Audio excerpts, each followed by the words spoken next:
विश्वानि देव सवितरदुरितानि पराशुभ यद्भद्रं तन्न आशुभ। ॐ सहना भवतु सहनौ भुनक्तु सह वीर्यं करवावहै तेजस्विनावधीतमस्तु मा विद्विषावहै। ओम शांति शांति शांति। ओम श्री परमात्मा नमः। योग दर्शन के समाधिपाद पर हम विचार कर रहे थे, जिसमें वैराग्य प्रकरण चल रहा था। वैराग्य के दो भेद में से अपर वैराग्य का वर्णन हमने विगत कक्षा में कर दी थी। अब पर वैराग्य जो श्रेष्ठ वैराग्य है, पर का मतलब होता है श्रेष्ठ, अपर का मतलब होता है अश्रेष्ठ, थोड़ा सा उससे नीचे।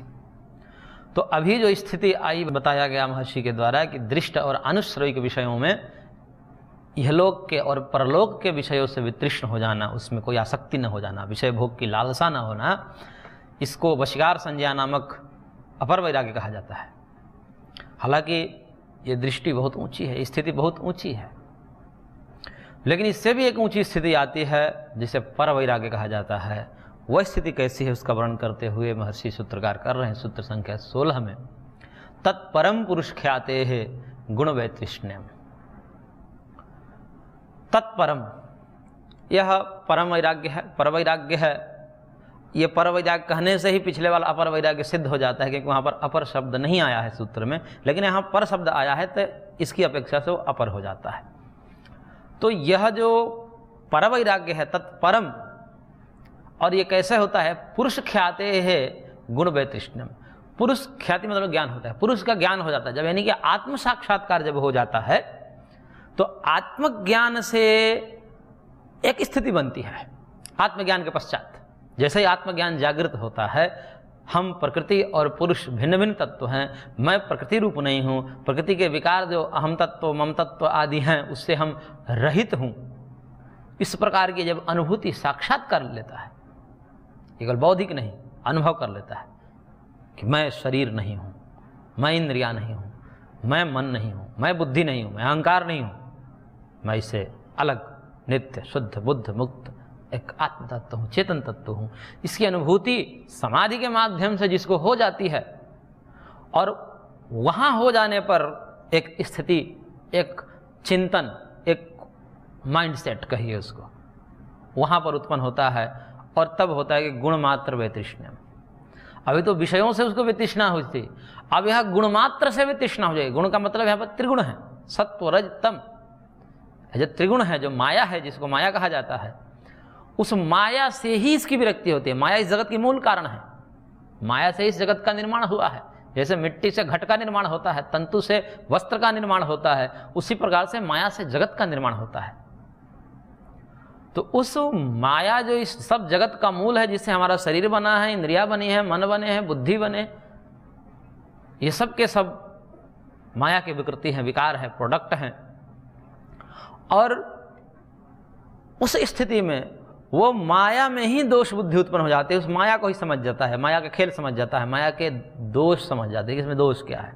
वो देखता है कि ये तो सत्वरज तम है और ये तो त्रिगुणात्मक है, और त्रिगुणात्मक होने पर जो है ये सब स्थिर नहीं रहते, कभी ऊपर कभी नीचे। सत्व ऊपर है तो सुख मिले, लेकिन वो नीचे आ जाता है फिर, क्योंकि चलम च गुण वृत्तम, गुण की वृत्तियाँ चलायमान होती है।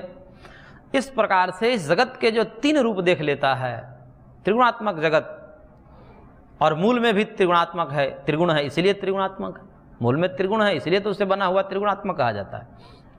तो मूल में ही दोष है इसका, और हम कह रहे हैं कि जगत में सुख मिले, जगत में हम जो है निश्चिंतता के साथ मृत्यु को प्राप्त न होवे, हम कभी बूढ़े न होवे, हम कभी मरे नहीं, इस प्रकार का चिंतन हमें लगता है कोई ऐसा उपाय करे जिससे मरे ना, किसी बूढ़ा ना हो, ऐसा चिंतन चलता है। तो वह योगी कहता है कि अरे भाई, कैसे आप कह सकते हो कि ऐसे जगत में आप एक ऐसी कल्पना कैसे कर सकते हो जिसका मूल ही ऐसा है कि विकार धर्मी है, इसमें परिणमन होता है, परिणमन हुए बिना रह ही नहीं सकता। ये जगत है तो जगत में शरीर है, शरीर जगत ये सब विकारवान है, सब परिणाम को प्राप्त होते हैं, सब में धर्म लक्षण और अवस्था परिणाम होते हैं, आगे कहे जाएंगे। धर्म लक्ष्य अवस्था परिणाम होते रहेंगे, ये इसका स्वभाव है। तो जब इस जगत का स्वभाव है, क्योंकि इसका मूल जो सत्व रज तम है उन्हीं का ये स्वभाव है कि ये सब परिणामी होते हैं, अनित्य होते हैं, अस्थिर होते हैं, क्षणभंगुर होते हैं। तो उन अस्थिर परिणामी क्षणभंगुर तत्व से बना ये जगत जो है, उसमें आप स्थिरता की कल्पना कहाँ सोच रहे हैं? ये तो हो ही नहीं सकता। इस प्रकार से जब उसको दृष्टि हो जाती है, तब जगत ही नहीं, वो जगत के मूल में दोष देख लिया। तब कहता है कि नहीं जी, जहां तक माया का विस्तार है वहां तक सब दुख ही दुख है। चाहे ब्रह्मलोक ही क्यों ना हो, वो भी हमारे लिए इष्ट नहीं है, क्योंकि वहां भी माया का प्रवेश है, वहां भी गुण है, ये त्रिगुण है। और हम क्या है? हम त्रिगुण से रहित हैं, हम सुख दुख मोह से रहित हैं, नित्य शुद्ध नित्य बुद्ध हैं, नित्य चेतन हैं। तो हमें तो अपनी उस स्वरूपावस्थिति में पहुंचनी है जहां पर इन जो उतार चढ़ाव है इसका प्रवेश ही ना हो, जहां पर ये परिणमन हो रहा है, जागृत स्वप्न सुषुप्ति, जागृत स्वप्न सुषुप्ति, वो ना हो। मैं एक रस रहूं, मैं एक शुद्ध अपने स्वरूप में विद्यमान रहूं, सच्चिदानंद स्वरूप में मैं प्रतिष्ठित रहूं। इस प्रकार से मैं हूं, तो इसके लिए क्या करना पड़ेगा? जब तक हम त्रिगुणों के संपर्क में रहेंगे, तब तक ये त्रिगुण अपने धर्मों से हमें प्रभावित करते रहेंगे। जिस प्रकार से चुंबक के संपर्क में आने से लोहा भी चुंबक के धर्म को प्राप्त कर लेता है, उसे प्राप्त हुए बिना नहीं रह सकता, क्योंकि सटा हो, चिपका हो, दोनों का जुड़ाव हो, और लोहे में वो गुण ना आवे, चुंबक वाला ऐसा हो ही नहीं सकता। इसी प्रकार जो है प्रकृति और पुरुष का जुड़ाव है, आत्मा और त्रिगुण का जुड़ाव है। यदि आत्मा के साथ त्रिगुणों का जुड़ाव है, तो त्रिगुणों के जो सुख दुख रूपी धर्म हैं वो आत्मा में प्रतिबिंबित होंगे ही, इसको कोई रोक नहीं सकता। भले उसको हम औपाधिक कहें, स्वाभाविक न कहें, लेकिन फिर भी उसके दोष उस पुरुष में पड़े बिना नहीं रहते। नहीं तो ये सुख दुख कैसे होते हैं? सुख दुख हमारे आत्मा में कैसे प्रतिबिंबित होते हैं? कैसे हमको अनुभव होता है? हमारा जो शुद्ध स्वरूप शास्त्र कहता है कि वो सुख दुख से रहित है, लेकिन उस सुख दुख से रहित स्थिति, तत्वतः सुख दुख से रहित होते हुए भी सुख दुख अनुभव कैसे कर लेता है? क्योंकि वो उस धर्म से प्रभावित होता है। भले ही अब उसको हम कहते हैं कि प्रभावित होते समय वो अपने स्वरूप को नहीं भूलता है, अपने शुद्धतम स्वरूप को नहीं खोता है, वो अलग बात है, लेकिन प्रभाव तो पड़ता है। जिस प्रकार से स्फटिक मणि में जपा पुष्प का, गुड़हल का फूल का जिस प्रकार से प्रतिबिंब बढ़ता है तो वो भी लाल दिखाई देता है, भले ही वो अपने स्वरूप को नहीं खोता है। स्फटिक मणि उसी स्वरूप में, स्वच्छ स्वरूप में ही बना रहता है, लेकिन आभास तो होता है देखने वाले को। इसी प्रकार से भले ही आत्मा नित्य शुद्ध बुद्ध मुक्त स्वरूप में रहे, परंतु जब तक गुणों का संपर्क रहता है उसके साथ, तब तक वो प्रभावित होता ही है, उसमें सुख दुख प्रतिबिंबित होते हैं, अनुभव में तो आते ही हैं। इसलिए ये औपाधिक बंधन इसी को कहा जाता है। औपाधिक का मतलब कि इसके संपर्क के कारण आया है, वस्तुतः उसका स्वरूप नहीं है, लेकिन जब सामने गुण हैं तो उसका प्रभाव प्रतिबिंब रूप में पड़े आत्मा में, वो पड़ेगा ही। अब वो पड़े नहीं, प्रतिबिंब रूप में जो सुख दुख आत्मा में पड़ रहा है वो पड़े नहीं, उसके लिए क्या करना पड़ेगा कि वो उपाधि को हटाना पड़ेगा। उपाधि का मतलब जो सन्निकट वस्तु है उसको उपाधि बोलते हैं। तो आत्मा के सन्निकट वस्तु क्या है? चित्त है, अहंकार है, इंद्रियां हैं, तब उसके बाद शरीर है, ये सब उसके सन्निकट है। लेकिन सबसे सन्निकट क्या है? चित्त है। आत्मा के सबसे सन्निकट वस्तु जो है वो चित्त है, अंतःकरण है। तो ये अंतःकरण को उपाधि कह लीजिए, और ये उपाधि के जब तक हटाएंगे नहीं, अपने शुद्ध स्वरूप में आएगा नहीं। जिस प्रकार से जपा पुष्प को सामने से हटाएंगे नहीं स्फटिक के, तब तक से तो उसमें प्रतिबिंब पड़ेगा, और प्रतिबिंब पड़ेगा तो शुद्ध स्वरूप से अपना गिरेगा ही, वो आभासित ही हो लेकिन गिरेगा ही, वो शुद्ध स्वरूप उसको नहीं दिखेगा। तो ऐसे ही ऐसी स्थिति में जब आत्मज्ञान स्थिति को प्राप्त कर लेता है, तब उसकी स्थिति ऐसी आती है कि कहता है कि नहीं जी, ये गुण में ही दोष है, जो त्रिगुण हैं इनमें ही दोष है, ये माया में ही दोष है। इसलिए माया मात्र से उसकी वितृष्णा हो जाती है।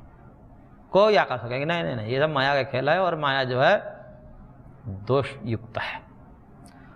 तो इसलिए वो कब होती है? तो पुरुष ख्याते हैं, तत्व ज्ञान के पश्चात। एक तत्व ज्ञान के पश्चात एक स्थिति जागृत होती है, उसके लिए महर्षि ने कहा कि यस्य उदये प्रतिख्याति रेव मन्यते प्राप्तम प्रापणीयम क्षीणाक्षतव्याः क्लेशाः छिन्नः श्लिष्ट पर्वाः भव संक्रमः। कहने कि इस स्थिति को प्राप्त करके, इस एक ख्याति है, क्योंकि पुरुष ख्याति है ना, आत्मज्ञान से ये हुआ है, तो ये आत्मज्ञान के उदित होने पर वो कैसा मानता है अपने को कि प्राप्तम प्रापणीयम, मैंने जो पाने वाला था, पाने योग्य जो वस्तु थी मैंने पा लिया, प्राप्तम प्रापणीयम। और क्षीणाक्षतव्य, जो क्षीण करने योग्य वस्तु है, जिसको हटाना था मैंने हटा दिया, क्लेश हटाने योग्य है, अविद्या आदि जो क्लेश हैं, राग द्वेष आदि जो क्लेश हैं वो हटाने योग्य है। तब उस स्थिति में, आत्मज्ञान की स्थिति का पश्चात, वो अपने को सोचता है, इस वैराग्य में जब पर वैराग्य में स्थित हो जाता है तब सोचता है कि जो क्षीण करने योग्य है, जिसको हटाना था मैं हटा चुका। क्षीणाक्षतव्याः क्लेशाः, ये जो क्लेशों को जो क्षीण करने योग्य थे, जिनको हटाने योग्य थे, क्लिश्नन्ति क्लेशा, क्योंकि दुख देने वाले थे क्लेश, इसलिए उसको मैं हटा चुका हूं। और छिन्न श्लिष्ट पर्वा भव संक्रमा, यह भव संक्रमा, भव यानी कि उत्पत्ति, जन्म का जो संक्रम है कि पुनरपि जन्मम पुनरपि मरणम, ये जो भव संक्रम है, इसके जो है हमने श्लिष्ट पर्व हैं, यानी कि जो गुथा हुआ जुड़ा हुआ जो ग्रंथि है, इसको भी हमने छिन्न कर दिया है, तोड़ दिया है। वो ग्रंथि क्या है? आत्मा और प्रकृति का संयोग ही तो वो ग्रंथि है। तो वो जो आत्मा और प्रकृति का या बुद्धि का कहिए, वो जो संयोग है उसको छिन्न कर देता है इस स्थिति में। और छिन्न होने से क्या कहता है कि यस्या अविच्छेदात् जनित्वा म्रियते मृत्वा च जायते, इसी जिसके न छिन्न होने पर, यदि ये श्लिष्ट पर्व जो है, ये जो गांठ है, ये जो संयोग है प्रकृति पुरुष का, ये संयोग जब क्षीण नहीं होता, नष्ट नहीं होता, तो कैसी स्थिति होती है? तो कहते हैं जनयित्वा म्रियते, जन्म लेकर के मरता है, और फिर क्या करता है? मृत्वा च जायते, फिर मरकर फिर जन्म लेता है। यानी कि जन्म मरण की ये परंपरा चलती रहती है, और जब तक जन्म मरण चलेगा दुख साथ में लगा ही रहेगा। इस प्रकार से वो दुखों को नित्य निरंतर उससे युक्त रहता है। तो और एक जो लाइन महत्वपूर्ण इन्होंने कही है कि ज्ञानस्यैव पराकाष्ठा वैराग्य, ये जो वैराग्य है वर्तमान में, जो ये पर वैराग्य की जो चर्चा चल रही है, यह जो पर वैराग्य है, यह ज्ञान की ही पराकाष्ठा है। यानी कि जब हम समाधि के माध्यम से आत्म साक्षात्कार कर लेते हैं, तो उस आत्म साक्षात्कार का जो एक उत्कृष्ट अवस्था होती है, एक तो होता है कि आत्मज्ञान अभी उत्पन्न ही हुआ, तो अभी वो आत्मज्ञान अपरिपक्व रहता है, वो ज्ञान अपरिपक्व रहता है। लेकिन उसके और अभ्यास करते गए, बारंबार उस स्थिति में प्रवेश करने से वह आत्मज्ञान और स्वच्छ निर्मल हो जाता है, परिपक्व हो जाता है। और उस परिपक्व ज्ञान की जो स्थिति है, उसी को यहाँ पर वैराग्य शब्द से कहा गया है। यानी कि यहाँ पर वैराग्य कोई स्थिति विलग नहीं है, अपितु तो ज्ञान की ही पराकाष्ठा है। और कौन सा ज्ञान? आत्मज्ञान। वो आत्मज्ञान की पराकाष्ठा का नाम परवैराग्य है। और इसके बाद क्या होता है? तो कह रहे कि एतस्यैव ही नानंतरीयकम कैवल्यमिति, इसके तुरंत बाद कैवल्य अवश्यम भावी है। इसके पश्चात कैवल्य यानी कि मुक्ति अवश्यम भावी है, क्योंकि ज्ञान के पराकाष्ठा पर पहुंच गए, और ज्ञान की पराकाष्ठा के नाम ही यहाँ पर वैराग्य है। इसका मतलब ज्ञान ही वैराग्य है। यहाँ पर ज्ञान और वैराग्य में एकता प्रदर्शित करती है। और इस प्रकार से अब इसके बाद जो है कैवल्य सुनिश्चित है। क्यों सुनिश्चित है? क्योंकि ऊपर कह दिया प्राप्तम प्रापणीयम, प्राप्त करने योग्य जो चीजें थी हमने प्राप्त कर लिया। क्षीणाक्षतव्य क्लेशा, क्लेशों को क्षीण कर दिया। जब क्लेश क्षीण हो गए तब क्या रह गया? क्योंकि जन्म का मूल क्लेश ही है, अविद्या अस्मिता राग द्वेष अभिनिवेश, ये जब जन्म का मूल है, अब मूल ही जब नष्ट हो गया, बीज ही जब नष्ट हो गया, तो अब अंकुर कहाँ से फूटेंगे? इस प्रकार से इस तत्व ज्ञान की जो पराकाष्ठा में पहुंच जाता है वो परवैराग्य की स्थिति है। और ऐसी स्थिति हो जाने के बाद कैवल्य अवश्यम भावी है। अब देखिए यहाँ पर परवैराग्य में थोड़ा सा चिंतन करना है, क्योंकि आगे एक सूत्र आता है, उसमें जो है भाव प्रत्यय कह करके महर्षि ने संबोधित किया है वहाँ पर। तो वहाँ पर असंप्रज्ञात समाधि का कारण पर वैराग्य कहा है, और यहाँ पर कैवल्य का कारण जो है परवैराग्य को कहा है। और वहां पर असंप्रज्ञात समाधि से तत्वज्ञान उत्पन्न होता है, वह तत्वज्ञान कैवल्य को दिलाता है, ऐसा कहा गया है। तो देखिए यहां पर दो चीजें ध्यान में रखिए। तत्वज्ञान दो प्रकार का होता है, क्योंकि समाधि दो प्रकार की होती है, संप्रज्ञात समाधि और असंप्रज्ञात समाधि। तो जो संप्रज्ञात समाधि होती है वो चार प्रकार की होती है, आगे बताएंगे। वितर्क, विचार, आनंद, अस्मिता, पीछे भाष्य में आया था, उसको आगे विस्तार से करेंगे। तो वितर्क, विचार, आनंद और अस्मिता। अस्मिता जो है वो संप्रज्ञात समाधि की ऊंची स्थिति है, और संप्रज्ञात समाधि की ऊंची स्थिति में जो एक तत्व ज्ञान उत्पन्न होगा उसी को यहां पर आत्मज्ञान शब्द से कहा गया है। वह भी तत्व ज्ञान व्यक्ति को जन्म मरण के बंधन से छुड़ा देता है। संप्रज्ञात समाधि से जो प्राप्त तत्व ज्ञान है वो भी व्यक्ति को जन्म मरण के बंधन से छुड़ा देता है, लेकिन वो क्रम से छुड़ाता है, वो क्रमिक मुक्ति पर ले जाता है। वो आगे बताएंगे भाष्यकार। वो जो है ब्रह्मलोक आदि के माध्यम से मुक्त होता है, और एक होता है कि विदेह मुक्ति, सद्य मुक्ति। क्रम कहीं जाना होना नहीं है, तत्क्षण शरीर छूटा और सर्वव्यापक परमात्मा के साथ एकाकार हो गया।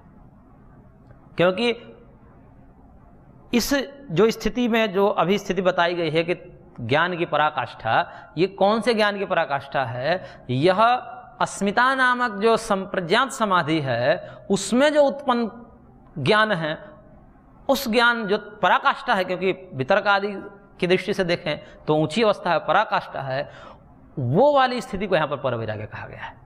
और यह भी परवैराग्य, इतने भी स्थिति यदि प्राप्त हो जाए तो भी ये सारे बंधन छूट जाते हैं, क्रम से जाएंगे, ब्रह्मलोक आदि के माध्यम से जाएगा वो। और एक मुक्ति होती है जो सद्य मुक्ति होती है, कहीं जाना नहीं होता है। असंप्रज्ञात समाधि के माध्यम से जो प्राप्त तत्व ज्ञान है उसमें सद्य मुक्ति होती है, कहीं जाना आना नहीं होता है, क्योंकि परमात्मा सर्वव्यापक हैं। उस सर्वव्यापक परमात्मा से एकाकार सच्चिदानंद स्वरूप जो परमेश्वर हैं, उस परमेश्वर के साथ एकाकार हो जाना यही मुक्ति का स्वरूप है। और उसमें जो है अंतराय ध्वस्तिर न परह, ऐसा महर्षि कपिल ने कहा है कि अंतराय हैं, ये जो उपाधियां हैं, मन बुद्धि चित्त अहंकार, ये सब उपाधियां हैं, ये जिस समय तत्व ज्ञान के माध्यम से हटते हैं तो हम तो मिले ही हैं, हम तो परमात्मा के साथ पहले से जुड़े हुए हैं। बस उपाधि हटा तो परमात्मा के साथ एकाकार थे ही, उस एकाकार स्थिति को पुनः प्राप्त कर लेना यही कैवल्य है, यही मुक्ति है। कहीं आना जाना नहीं होता उस स्थिति में, तो उसको सद्य मुक्ति कहते हैं। तो असंप्रज्ञात समाधि तो जो है तत्क्षण मुक्ति दिलाता है, और संप्रज्ञात समाधि वाला जो तत्व ज्ञान है जिसे यहाँ पर परवैराग्य के नाम से कहा गया है, यह भी दिलाता है, लेकिन क्रम से दिलाता है। ऐसा मैं क्यों कह रहा हूँ, इसका प्रमाण है क्योंकि शुरू में ही, प्रारंभ में ही महर्षि ने कहा था, प्रारंभिक सूत्र में ही जब हम इसको देखें तो वहाँ पर एक बात महर्षि ने कही थी। उसमें इन्होंने कहा था, प्रथम सूत्र में ही कहा था कि यस्तु एकाग्रे चेतसि सद्भूत अर्थम प्रद्योतयति क्षिणोति च क्लेशान कर्म बंधनान श्लथयति। इसमें स्पष्ट कहा गया है कि एकाग्र चित्त से, निरुद्ध चित्त नहीं कहा, क्योंकि निरुद्ध चित्त तो असंप्रज्ञात समाधि है और एकाग्र चित्त जो है संप्रज्ञात समाधि है। निरुद्ध चित्त जो 5 चित्त के अवस्थाएं बताए गए, उसमें से जो निरुद्ध चित्त है वो असंप्रज्ञात समाधि की स्थिति है, और उसके नीचे वाले जो एकाग्र चित्त है वो संप्रज्ञात समाधि की अवस्था है, जिसमें 4 स्थितियां हैं, वितर्क, विचार, आनंद और अस्मिता। और उसी एकाग्र चित्त के विषय में कहा महर्षि ने कि यस्तु एकाग्रे चेतसि सद्भूत अर्थम प्रद्योतयति।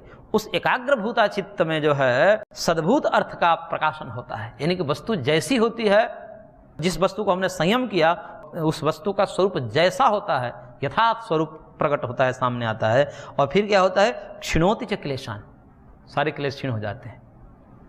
और कर्म बंधनात् शिथिलयति, कर्म बंधन जो है शिथिल हो जाते हैं, नष्ट हो जाते हैं। और निरोधम अभिमुखम करोति, यहाँ से फिर अब वो निरोध की यानी कि असंप्रज्ञात समाधि की ओर अग्रसर हो जाता है। तो ये तो एकाग्र चित्त में ही ये बात कह दी महर्षि ने, क्लेशान कर्म बंधनानि श्लथयति, कुछ शिथिल पड़ जाते हैं। इसलिए हमने कहा कि यहाँ पर जो स्थिति है परवैराग्य की, वो संप्रज्ञात समाधि की पराकाष्ठा है, और उसी ज्ञान से वह पराकाष्ठा वैराग्यम यहाँ पर ज्ञान और वैराग्य में एकता की है, लेकिन आगे क्योंकि इसके बाद भी कैवल्य हो सकता है, मुक्ति तो हो जाएगी, क्रम से होगी लेकिन हो जाएगी। लेकिन जो सद्य मुक्ति के उपासक हैं, सांख्य जो सद्य मुक्ति को मानता है, इसलिए वो जो क्रमिक मुक्ति को कहता है कि नहीं ये कोई मुक्ति नहीं है, इसमें भी विलंब हो रहा है, क्रम से जाएगा फिर इंतजार करेगा फिर मुक्त, ऐसा नहीं, तो इसलिए वो उसको खंडन करता है। लेकिन दोनों स्थितियां हैं, दोनों वर्णन है शास्त्र में, तो दोनों को मानना ही पड़ता है। इसलिए यहाँ पर कैवल्य का कारण कहा गया है, तो परंपरा से कारण तो बन ही जाता है कि पहले क्रम से जाएगा और फिर उसके बाद मुक्त होगा। तो वहाँ भी जो पर वैराग्य का पूर्वत्व सिद्ध हो ही जाएगा कैवल्य की अपेक्षा से, कैवल्य से पर वैराग्य पूर्व में तो सिद्ध हो ही जाएगा, क्योंकि उसके बाद एक स्टेप आगे करके असंप्रज्ञात समाधि ले लीजिए बीच में, और फिर उसके बाद कैवल्य ले लीजिए, अथवा कर्मिक से ले लीजिए, ब्रह्मलोक आदिगमन के माध्यम से फिर ले लीजिए, तो भी कोई जो है विसंगति नहीं है। तो इस प्रकार से जो है ये तत्परम पुरुष ख्याते हैं गुण वैतृष्ण्यम, कि यह पर वैराग्य है जो ज्ञान की पराकाष्ठा है। अब ये जो अभ्यास और वैराग्य बतलाए गए हैं, और अभी तक अभ्यास वैराग्य का स्वरूप का वर्णन हुआ, और इन अभ्यास और वैराग्य के द्वारा वृत्ति निरोध करनी है, और वृत्ति निरोध करके उस स्थिति को प्राप्त करना है। तो वो स्थिति कितने प्रकार की होती है, क्योंकि दो प्रकार की स्थिति है। निरोध करना है तो निरोध दो प्रकार से होता है, एक राजसिक और तामसिक वृत्तियों का निरोध करके सात्विक वृत्तियों में प्रतिष्ठित होना होता है, जिसे संप्रज्ञात समाधि कहते हैं, और एक होता है कि सात्विक राजसिक तामसिक समस्त वृत्तियों को निरोध करके स्वरूप मात्र में प्रतिष्ठित हो जाना, वो असंप्रज्ञात समाधि होती है। तो दो प्रकार की समाधि होती है, उन दोनों स्थितियों का वर्णन अब यहाँ पर होना चाहिए। इस दृष्टिकोण से आगे कह रहे हैं कि अथ उपाय द्वयेन निरुद्ध चित्तवृत्ते कथम उच्यते संप्रज्ञात समाधि थी। ये जो दो प्रकार के उपाय से, दो प्रकार उपाय कौन है, अभ्यास और वैराग्य, इन दो प्रकार के उपाय से जो निरुद्ध चित्त वाले साधक है उसकी संप्रज्ञात समाधि किस प्रकार की होती है, उसके क्या लक्षण हैं, कितने प्रकार है, ऐसा प्रश्न उठने पर महर्षि सूत्रकार कह रहे हैं सूत्र संख्या 17 में, वितर्क विचार आनंद स्मिता रूपानुगमात संप्रज्ञात, कि ये स्थिति जो संप्रज्ञात समाधि कही जाती है यह चार प्रकार की है।